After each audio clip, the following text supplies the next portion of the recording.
പ്രിയപ്പെട്ടവരെ, നമസ്കാരം. Indira Gandhi national open യൂണിവേഴ്സിറ്റിയുടെയും Sreenarayana Guru open യൂണിവേഴ്സിറ്റിയുടെയും MA Arabic കോഴ്സിന് 10 ആംഗിളിൽ വീക്ഷിക്കുകയാണ്, ഒരു താരതമ്യ പഠനം നടത്തുകയാണ് ഈ ഒരു വീഡിയോയിലൂടെ. നമുക്ക് കേരളത്തിൽ പ്രത്യേകിച്ച് വിദ്യാഭ്യാസ കാര്യത്തിൽ ഏറെ അഡ്വാൻസ് ആയി നിൽക്കുന്നവരാണ് നമ്മൾ എല്ലാവരും.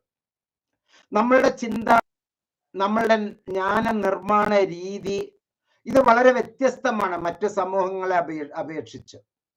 സംസ്കൃതമാണെങ്കിലും അറബി ആണെങ്കിലും ഹിന്ദി ആണെങ്കിലും വ്യാസ പഠനമാണെങ്കിലും മലയാളം, തമിഴ്, എല്ലാ ഭാഷയ്ക്കും നമ്മൾ അതിൻ്റെതായിട്ടുള്ള പ്രത്യേകതകൾ കൊടുക്കാറുണ്ട്. പക്ഷേ നമ്മുടെ പ്രത്യേകത അനുസരിച്ച്, നമ്മുടെ ധാരണ അനുസരിച്ച്, നമ്മുടെ ആവശ്യം അനുസരിച്ച് ചില യൂണിവേഴ്സിറ്റികൾ ഉയരത്തിലാണ്, ചില യൂണിവേഴ്സിറ്റി വളരെ താഴെയാണ്. ശ്രീനാരായണ ഗുരു ഓപ്പൺ യൂണിവേഴ്സിറ്റി ഇപ്പോൾ ജന്മം കൊണ്ടിരിക്കുന്നത് കുര്യപ്പുഴ, കൊല്ലം ആസ്ഥാനമായി ഉള്ള ഈ യൂണിവേഴ്സിറ്റി MA അറബിക്കിന് പ്രവേശനം തുടങ്ങിയിട്ട് ഇപ്പോൾ 3 മാസം 4 മാസമേ ആയിട്ടുള്ളൂ. നമ്മുടെ IGNOU ഇന്ദിരാഗാന്ധി ഓപ്പൺ യൂണിവേഴ്സിറ്റി എന്ന് പറയുമ്പോൾ നാഷണൽ ഓപ്പൺ യൂണിവേഴ്സിറ്റി 35 കൊല്ലത്തെ പാരമ്പര്യം ഉണ്ടെങ്കിലും 5 കൊല്ലമായി ഇപ്പോൾ MA അറബിക്ക് പ്രവർത്തിച്ചു കൊണ്ടിരിക്കുന്നു. അതുകൊണ്ട് തന്നെ അത് വെൽ സ്ട്രക്ചേർഡ് ആണ്. അഡ്മിഷൻ, അസൈൻമെന്റ്, ടെക്സ്റ്റ് മെറ്റീരിയൽ, പാഠഭാഗങ്ങൾ തമ്മിലുള്ള ക്ലാസുകൾ, അതുപോലെ തന്നെ പരീക്ഷാ സമ്പ്രദായം, ഇതെല്ലാം വെൽ സെറ്റപ്പ് ആണ് ഇഗ്നോയിലുള്ളത്. 35 കൊല്ലമായി ഇഗ്നോ ഇന്ത്യയിൽ പ്രവർത്തിക്കുമ്പോൾ ലോകത്തിലെ ഏറ്റവും വലിയ ഒരു സർവകലാശാല എന്നും ഇതുവരെ ഏകദേശം 36 ലക്ഷത്തോളം കുട്ടികൾ അലുമിനി അസോസിയേഷനിൽ ജോയിൻ ചെയ്തിട്ടുണ്ട്. അലുമിനി അസോസിയേഷൻ എന്ന് പറഞ്ഞാൽ നിങ്ങൾക്കറിയാമല്ലോ. അലുമിനി അസോസിയേഷൻ അഥവാ പൂർവ്വ വിദ്യാർത്ഥി സംഘടന. 36-37 ലക്ഷം വിദ്യാർത്ഥികൾ പൂർവ്വ വിദ്യാർത്ഥികളായിട്ടുള്ള സംഘടനയാണ്. മറ്റത് ഒരു 370 കുട്ടികൾ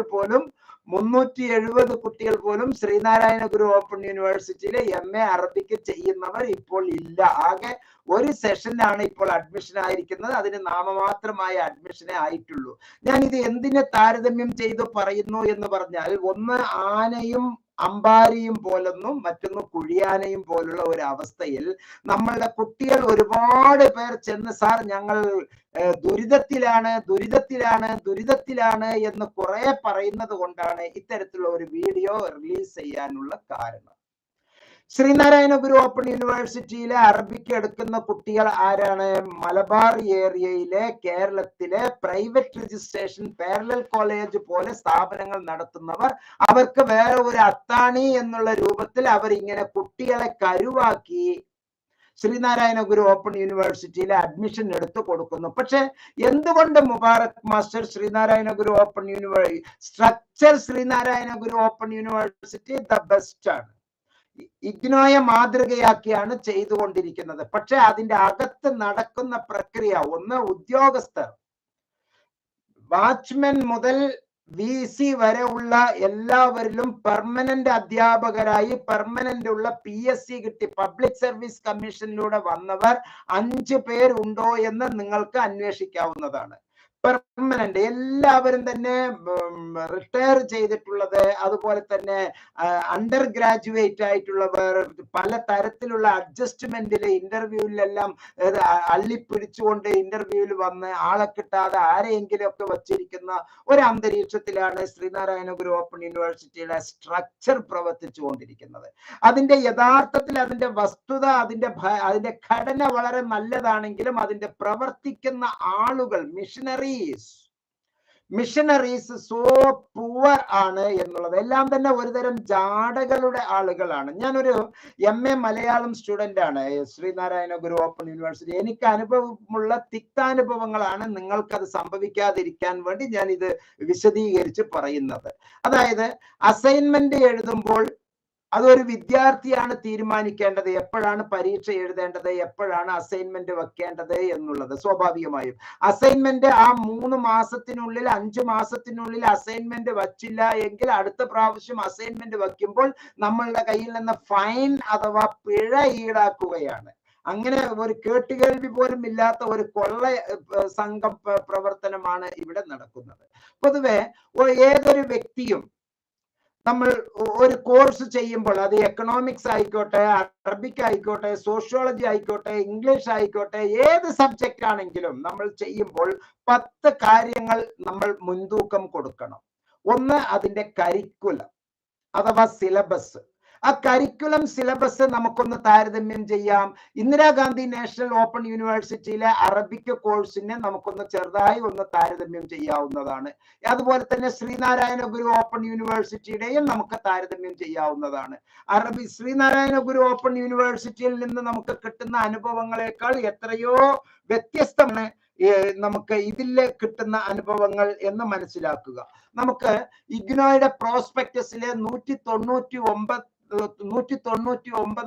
പേജിൽ പോയാൽ ഇഗ്നോയിലെ കൃത്യമായിട്ട് നമുക്ക് അതിന്റെ പ്രോസ്പെക്ടസിൽ എത്ര പേപ്പറാണ് ഉള്ളത്, എന്താണ് അതിന്റെ ഘടന എന്ന് കൃത്യമായി നമുക്ക് പ്രോസ്പെക്ടസിൽ നിന്ന് മനസ്സിലാക്കാവുന്നതാണ്. 190 പേജ് കൃത്യമായി നമുക്ക് വ്യക്തമാകുന്നത് MA പഠിക്കേണ്ടതുണ്ട്. സെക്കൻഡ് ഇയറിലും അതുപോലെ 4 പേപ്പർ 72 ക്രെഡിറ്റ്. ഫസ്റ്റ് ഇയർ കേണ്ടതുള്ളൂ. ആകെ 72 ക്രെഡിറ്റ് ആണ് ഉള്ളത്. പക്ഷെ ശ്രീനാരായണ ഗുരു കൃത്യമായി താങ്കൾ ഇത് മനസ്സിലാക്കിയല്ലോ. MAL1, MAL2, MAL3, MALP4 എന്ന് പറയുന്ന 4 പേപ്പറാണ് ഫസ്റ്റ് ഇയറിൽ നമുക്ക് പഠിക്കാനുള്ളത്. സെക്കൻഡ് ഇയറിലും അതുപോലെ തന്നെ 4 പേപ്പറാണ് ഇഗ്നോയിൽ നമുക്ക് പഠിക്കാൻ. പ്രോഗ്രാമില് ഇവിടെ UG വേണോ PG വേണോ എന്നുള്ളത് ചോദിക്കാം. നമ്മൾ PG പ്രോഗ്രാമില് അറബിക് എന്നുള്ളത് ചെയ്താൽ നമുക്ക് വളരെ വ്യക്തമായി കരിക്കുലം കാണാവുന്നതാണ്. ഫസ്റ്റ് സെമസ്റ്റർ 1, 2, 3, 4, 5 പേപ്പർ പഠിക്കണം. പരീക്ഷ 5 എണ്ണം എഴുതണം ഫസ്റ്റ് സെമസ്റ്റർ. സെക്കൻഡ് സെമസ്റ്റർ 1, 2, 3, 4, 5 അങ്ങനെ 10 പേപ്പറാണ് നമ്മൾ പരീക്ഷ എഴുതുന്നത്.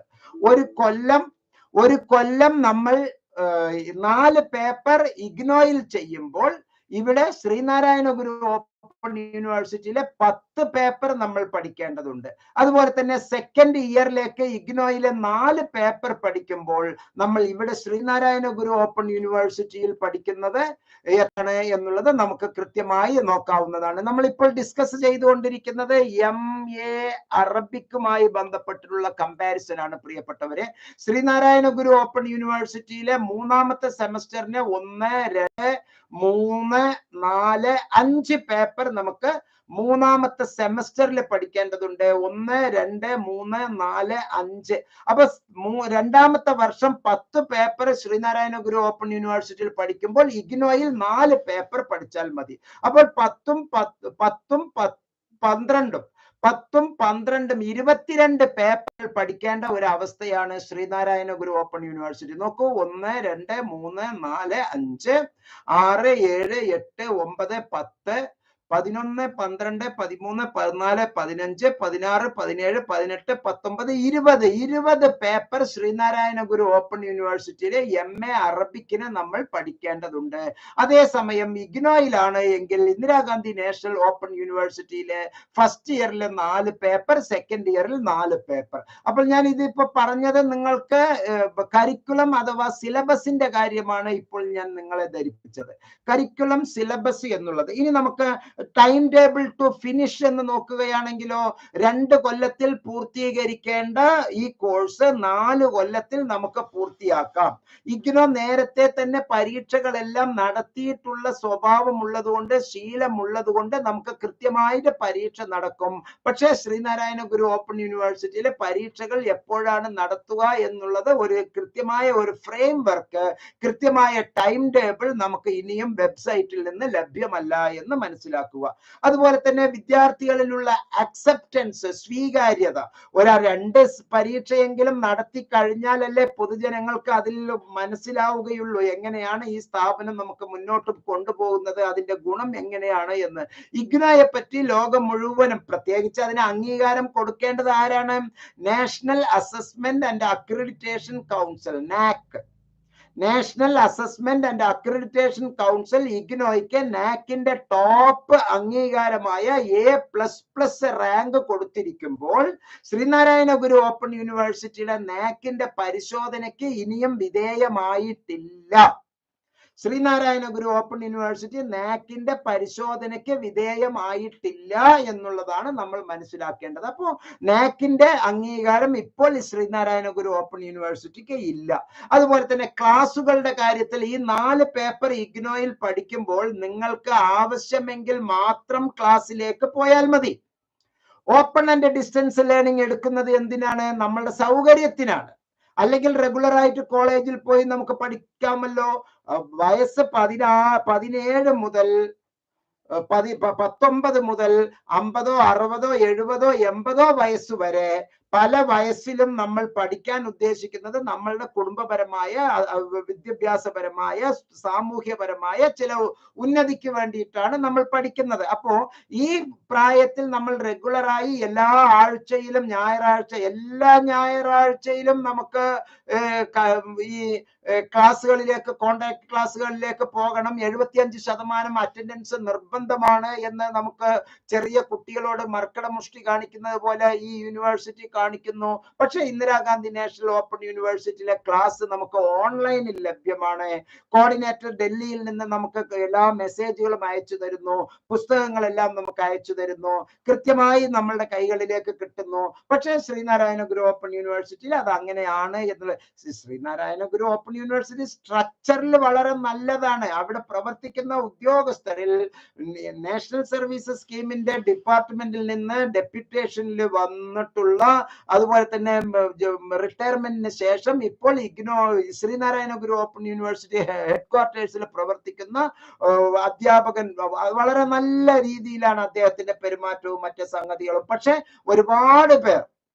ഒരുപാട് പേർ അതിന്റെ അകത്ത് പല തരത്തിലുള്ള ഒരു ക്രിട്ടിക്കൽ സെറ്റപ്പ് ഇല്ലാത്ത രൂപത്തിലാണ് അവിടെ ഉള്ള ഓരോരുത്തരുടെയും പ്രവർത്തനങ്ങൾ എന്ന് മനസ്സിലാക്കുക. ഇവാലുവേഷൻ പാറ്റേൺ ഇഗ്നോ വളരെ വളരെ ഗംഭീരമാണ്. പക്ഷെ ശ്രീനാരായണ ഗുരു ഓപ്പൺ യൂണിവേഴ്സിറ്റി ഇനിയും ഇവാലുവേഷൻ പാറ്റേൺ വളരെ ഭംഗിയാക്കി നടത്തിയിട്ടില്ല. മാത്രമല്ല കണ്ടിന്യൂസ് ഇവാലുവേഷൻ എന്ന് പറയുന്നതില് എഴുത്തു പരീക്ഷയടക്കം നടത്തുന്ന എന്ന് ശ്രീനാരായണ ഗുരു ഓപ്പൺ യൂണിവേഴ്സിറ്റി. അപ്പൊ പബ്ലിക് ആയിട്ടുള്ള തിയറി എഴുത്ത് പരീക്ഷയുമുണ്ട്. കണ്ടിന്യൂസ് ആൻഡ് കോംപ്രിഹെൻസീവ് ഇവാലുവേഷന്റെ ഭാഗമായി, സമഗ്രവും തുടർച്ചയായ മൂല്യനിർണ്ണയത്തിന്റെ ഭാഗമായി അവിടെയും ഒരു ഇന്റേണൽ എക്സാമിനേഷൻ നടത്തുന്നു. ഇന്റേണൽ എക്സാമിനേഷന്റെ ആവശ്യമില്ല, അസൈൻമെന്റ് കൊടുത്താൽ തന്നെ മതിയാവും. മാതൃകാ സ്ഥാപനമായ ഇഗ്നോ അങ്ങനെയാണ് ചെയ്യുന്നത്. പക്ഷെ ഇവിടെ ഒരു പ്രത്യേക കൊമ്പ് പിടിപ്പിച്ചു വച്ചിരിക്കുകയാണ്. നമ്മൾ ഇന്റേണൽ എക്സാമിനേഷനും കൂടി അറ്റൻഡ് ചെയ്യണം. അതുകൊണ്ട് തന്നെ അത് പഠിതാക്കൾക്ക് സൗഹൃദമായിട്ട്, ലേണേഴ്സ് ഫ്രണ്ട്ലി ആയിട്ടുള്ള ഒരു പ്രവർത്തനമല്ല ശ്രീനാരായണ ഗുരു ഓപ്പൺ യൂണിവേഴ്സിറ്റി തരുന്നത്. നമുക്ക് നമ്മുടെ സ്റ്റഡി സെന്ററുകളിലെ ഇഗ്നോയിലെ ഇഷ്ടംപോലെ ലൈബ്രറി സൗകര്യങ്ങളുണ്ട്. പക്ഷെ നമ്മുടെ ശ്രീനാരായണ ഗുരു ഓപ്പൺ യൂണിവേഴ്സിറ്റിയുടെ ഹെഡ്ക്വാർട്ടേഴ്സിൽ തന്നെ വ്യക്തമായ ലൈബ്രറി ഇല്ല എന്നുള്ളതാണ്. പിന്നെ അവധി ദിവസങ്ങളിലെ ഞായറാഴ്ചകളിലെല്ലാം തന്നെ ശ്രീനാരായണ ഗുരു ഓപ്പൺ യൂണിവേഴ്സിറ്റിയുടെ പഠന കേന്ദ്രങ്ങളിലെ പൂട്ടിക്കിടക്കുന്ന ലൈബ്രറിയെ നമുക്ക് കാണാവുന്നതാണ് എന്ന് മാത്രമാണ്. ഫീസ് സ്ട്രക്ചർ ആണെങ്കിൽ ഇഗ്നോയുടെ ഫീസ് കുറവാണ്, ശ്രീനാരായണ ഗുരു ഓപ്പൺ യൂണിവേഴ്സിറ്റിയുടെ ഫീസ് വളരെ കൂടുതലാണ് എന്ന് മനസ്സിലാക്കുക. ഓവറോൾ പെർഫോമൻസ് നൽകുകയാണ് എങ്കിൽ ഇഗ്നോയ്ക്ക് ഞാൻ 100ൽ 95 മാർക്ക് നൽകുമ്പോൾ ശ്രീനാരായണ ഗുരു ഓപ്പൺ യൂണിവേഴ്സിറ്റിക്ക് 100ൽ 15 മാർക്ക് ഇപ്പോൾ നൽകാനുള്ള സാഹചര്യം ഉള്ളൂ എന്ന് മനസ്സിലാക്കുക. അതുകൊണ്ട് തന്നെ അഡ്മിഷനുമായി ബന്ധപ്പെട്ടിട്ടുള്ള എല്ലാ സംഗതികളും നിങ്ങൾക്ക് ഈ വീഡിയോയിലെ ഡിസ്ക്രിപ്ഷൻ ബോക്സിൽ ലഭ്യമാണ്. ഈ താരതമ്യ പഠനം താങ്കൾക്കും താങ്കളുടെ സുഹൃത്തുക്കൾക്കും ഒരുപാട് ഒരുപാട് ഗുണം ചെയ്യുമെന്ന് ഞാൻ വിശ്വസിക്കുന്നു. എല്ലാ നന്മകളും താങ്കൾക്ക് ഉണ്ടാകട്ടെ. വീഡിയോയിലെ ഡിസ്ക്രിപ്ഷൻ ബോക്സിലുള്ള നമ്പറിലേക്ക് താങ്കൾക്ക് കോൺടാക്ട് ചെയ്യാം.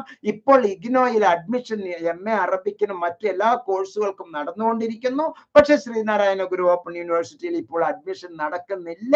എങ്കിലും ഞാൻ ഒരു താരതമ്യം പറയുകയാണ് എന്നുള്ള വസ്തുത മനസ്സിലാക്കുക. എല്ലാ നന്മകളും താങ്കൾക്കും താങ്കളുടെ സുഹൃത്തുക്കൾക്കും ഉണ്ടാകട്ടെ എന്ന് ആത്മാർത്ഥമായി പ്രാർത്ഥിച്ചുകൊണ്ട് ഈ വീഡിയോയിൽ നിന്ന് വിടവാങ്ങുന്നു. നന്ദി, നമസ്കാരം, ജയ് ഹിന്ദ്.